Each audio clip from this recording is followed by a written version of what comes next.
सामने कोई व्यक्ति पूजा कर रहा है और वो कुछ कह रहा है, क्योंकि मूर्ति ना कुछ बोलती है, चाहे तुम्हें भगवान मान लो, चाहे पत्थर मान लो, चाहे दुनिया में कुछ भी खिला दो पिला दो।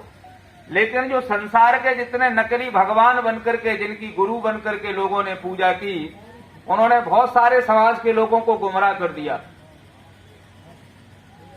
हमारे बहुत सारे समाज के लोगों को नरक में और समाज की उन व्यवस्थाओं को नरक से भी बदतर बना दिया। इसलिए जीवन की जो कामना है, कल्पना है, वो संभावनाओं में छिपी हुई है। संभावनाओं में कैसे छिपी हुई है? हम अच्छी संभावनाओं को लेकर के जीवन की शुरुआत करते हैं और आई हुई कठिनाइयों का भी निवारण करते रहते हैं।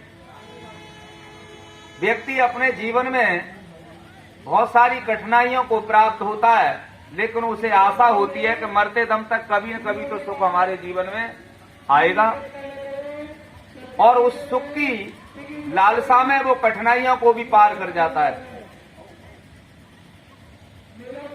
एक बड़ी, और जितना जितना मनुष्य विवेक का चिंतन करता है, कल मैं एक सत्संग में चिंतन कर रहा था, मनुष्य से हटकर के जितने भी प्राणी हैं उनमें और मनुष्य में अंतर क्या है?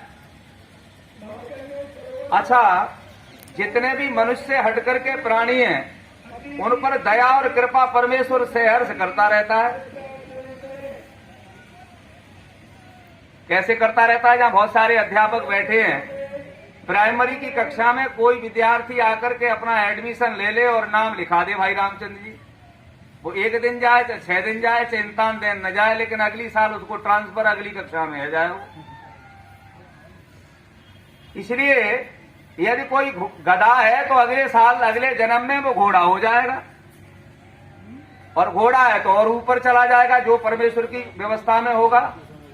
लेकिन ये मनुष्य जन्म पाने के बाद यदि उसने ठीक से व्यवस्था नहीं की, विवेक का पालन नहीं किया प्यारे, तो मनुष्य से नीचे राक्षस तो बन सकता है, गधा हो सकता है, लेकिन देवत्व का गुण इसके अंदर नहीं आएगा। दुनिया में देवत्व का जो गुण है वो कृपा से आता है, पुरुषार्थ से आता है, अच्छे पथ पर चल करके आता है। इसलिए हमें